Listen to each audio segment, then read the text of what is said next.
Hnkayyy. How you doing today? I'm good. I'm chilling. I'm relaxed. Came to work. I'm blessed. Thanks for coming into the Old Mississippi Sound House today. Thank you Sitting for down with us. having me. When you started music, who was your inspiration? Like, who would you say really inspired you in this? So my uncle, he was like a rapper. He had died in 2006, but when I was 3, I was very mature as like a 3-year-old. And I was wanting to be all like in grown people business and everything he had going on. It kind of like caught my attention for like a 3-year-old. Now, who's your uncle? His name is Lil Two. Some people Yeah. call him Lil Earl, Okay. Two-Face, MLG, Lil Robert, Robert Jr. So yeah, He got a lot of names. he got a lot of names. So when did you start doing music? I started when I was 10. Okay. Me and my god sister, we actually was like making our own music using YouTube beats. Now I know about them, but that was just the only way that we started because we didn't know nothing about it, and plus we was young, so we used to actually go on Google, look up quotes, try to see if we can match the quotes with the beat and see if we can make it a whole song, and that's how we did it. We made one song that kind of got around the family called Loverboy. I'm not gonna sing that song. But it was about a boy, and then my mom heard us singing it. She was like, "Y'all too young to be singing about boys. What is this?" So I just kept, that was just my go-to, just to sing about love songs all the time. So my mom was like, "I can't stop you, so I feel like you're gonna be an R&B singer because I can't, you know." And then my mom was like listening to Keisha Cole, like all the R&B ladies and stuff like this. So that's Right, the legends. yeah, so that's how I got started really with my uncle and just listening to music when I was 3. Now, you go by Hnkayyy. Where did that name come from? So basically it just shows you that I'm original and my name is complicated. So I always introduce myself as K because it's the first letter of my name. I'm like, it's simple. It's very easy to remember. Your real name's complicated? Yeah, it's Keviana. Keviana? Mm-hmm. Okay. So I'm like, it kind of got to me because everybody started saying Keviana, Keviana. I'm like, I don't like this. So I'm like, we gonna just make it short and just call me K. Okay. And you spell it with 3 Y's. Why do you spell it with 3 Y's? So like I told you, my name is complicated. It's like I got 10 letters in my name. So I'm like, I still want to be extra with it. So let me add 3 Y's to make it different because you can spell K, K-A-Y, but it's plain to me. I like to be different. Have you ever been like really self-conscious with this music and your voice? I know sometimes when you come into the studio, you like to do, a couple different takes just to hear how you sound in different ways. Do you ever feel self-conscious about your music?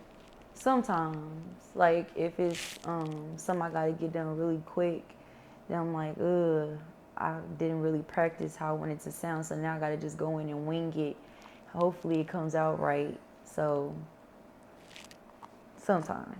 So you got an album coming out, or you have one out now? I have one out now. It dropped in March. I forgot the actual date. What's the name of the album? Hnkayyy versus YONNA. Hnkayyy versus YONNA. What is that album about? So it's about different personalities with like my personal life and then my artist life. So basically you got the singing, which is YONNA. I'm singing about like just anything that people could relate to or I feel like I can put out there that people can really understand. And then Hnkayyy is like the turn up vibe because, I'm going out and then, we just vibing to like good music, rap music. So like YONNA is the R&B singer. Mm-hmm. Okay, I see what you did there. So, and then the hip hop, okay. Yeah, that makes sense. It's like I'm going against my inner self with the outer self. Right, like who you really want to be. If you want to be this R&B singer. Or who I want to be at the moment. Right. Yeah. What does the album mean to you? The album mean like dedication and being able to voice yourself as an artist. So basically it's like, even though I am YONNA, sometimes I gotta sometimes bring out her name K because sometimes YONNA get in the shell and be like, oh, I don't know if I can do this. But then I got to bring her name Kay out to be like, girl, you got it. You know what I'm saying? Don't care about what nobody say. Like, you all good. So just motivation. Now you with Flatline Records and Mr. Whit. How did you meet Mr. Whit? End up in that situation? So a long time ago, my mom was always saying, we got a cousin that do music. And my granddad was like, we got a cousin that do music. I'm going to have to let him listen to your stuff. Nothing ever got done. So I'm like, okay, I'm just keep doing it by myself. So then one day, like, our auntie passed away. And then I ended up seeing him. Then my mom was like, let me introduce you to Wayne. And I'm like, okay. So I met him. We went over his house for the first time after the repass. He started showing me everything. He got like this wall at his house that showed everything that he did, like his accomplishments, like music awards and pictures of his old record labels and stuff like that. And then he was talking about his old record label. It was called Honeycomb Records. And it kind of reminded me of like,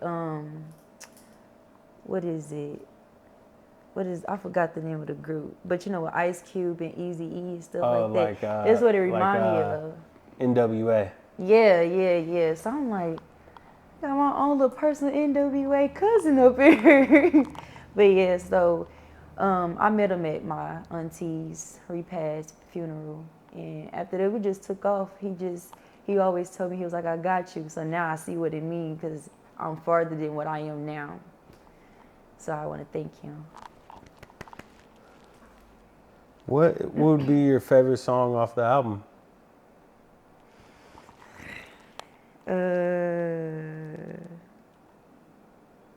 Let's see. I actually don't have a favorite song. I like them all because they all took time and dedication, and like. There's gotta be one you listen to the most, though.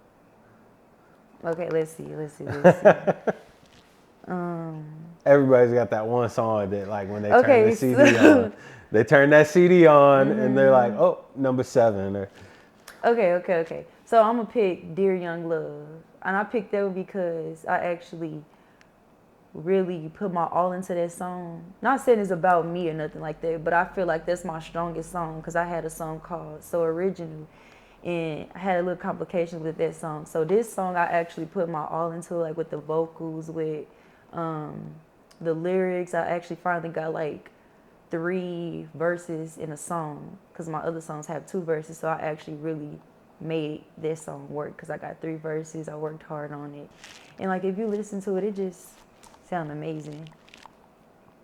So I heard you have an infatuation with jewelry. What's up with the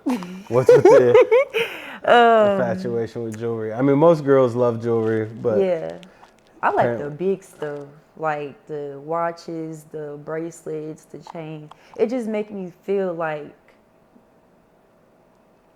just bright. Like it just make me want to just turn up all the time. Like I'm always on go. I just like how it make me feel, make me look, it enhance like my outfit. So if I wear like a plain outfit, when I have jewelry on, it just really make it look like it's something instead of plain. That makes sense. Now you said the album's out now. Where can we find the album at? It's on Apple Music, Spotify, YouTube.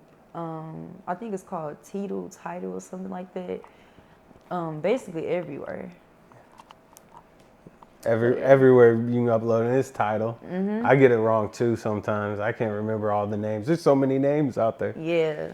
You know, there's just a lot going on with music nowadays. Do you think the way music is nowadays, like back in the day, you used to sell CDs, right? So as an up and coming artist, you could have a bunch of CDs in your trunk and you could sell $5 CDs. Now you got the streaming services.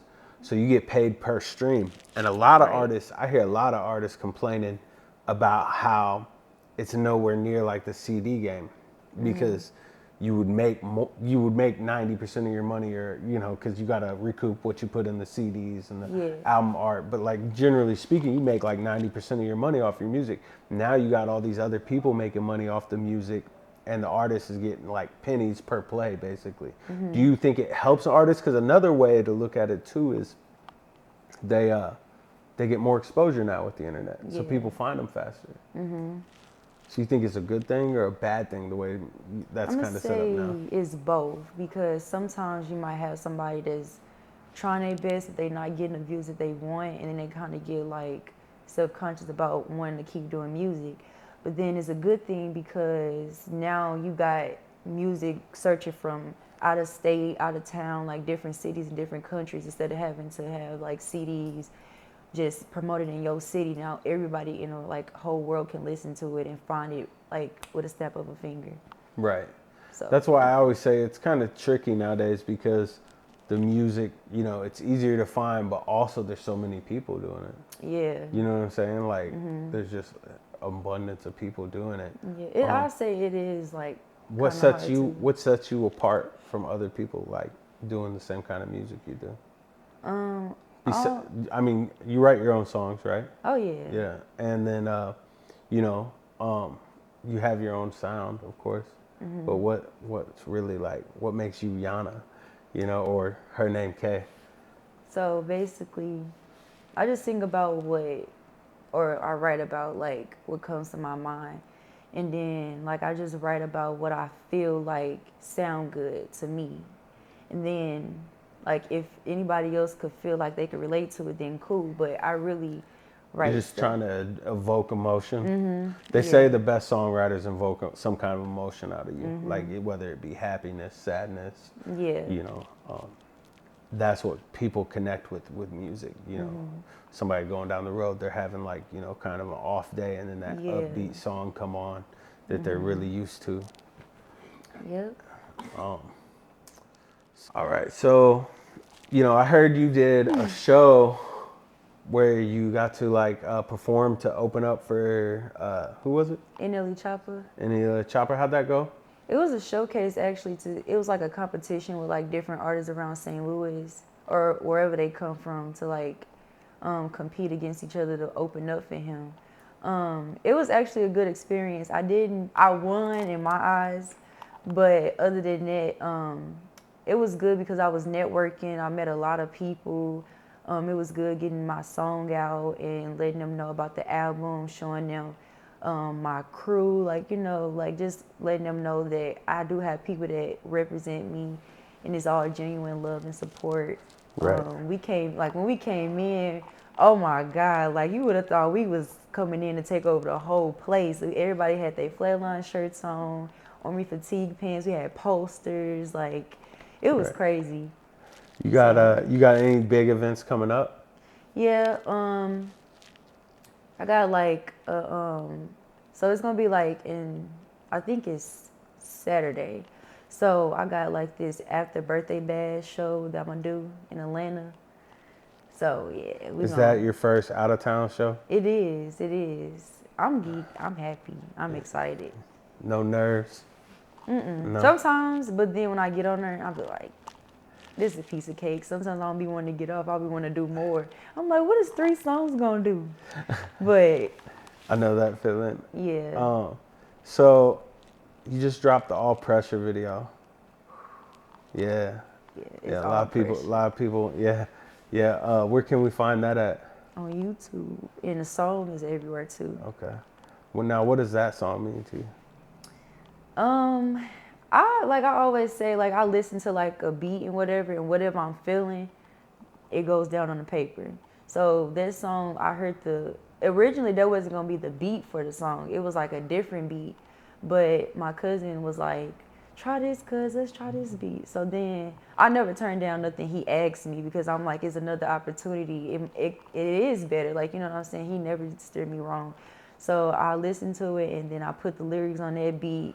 Sounded good, way better than the other one. So then the day of the studio, when I was going to record the song, I didn't have a hook. I'm always quick with a hook though. So then I'm like, the sound of the song need like some pressure to it. So then I'm like, oh, all pressure. So the song is giving all pressure. So Yeah.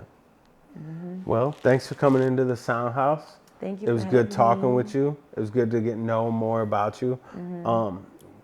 What can we look out for coming up from you?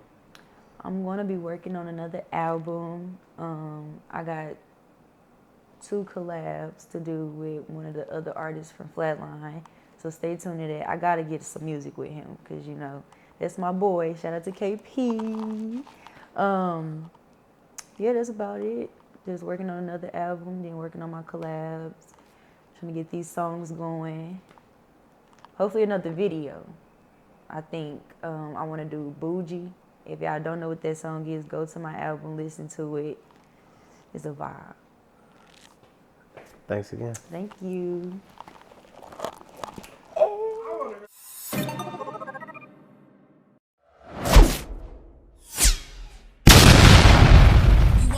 Then it's all pressure. You want the smoke, then it's all pressure. It's up everywhere we go. Won't stop till you hit the flow. You want the smoke, then it's all pressure. You want the smoke, then it's all pressure. It's up everywhere we go. Won't stop till our fingers go. So you better lay low. Want a battle, go pro. 50 bands for a show. Flatline, hit the dough. You want the smoke, then it's all pressure. You want the smoke, then it's all pressure. It's up everywhere we go. Won't stop till you hit the flow.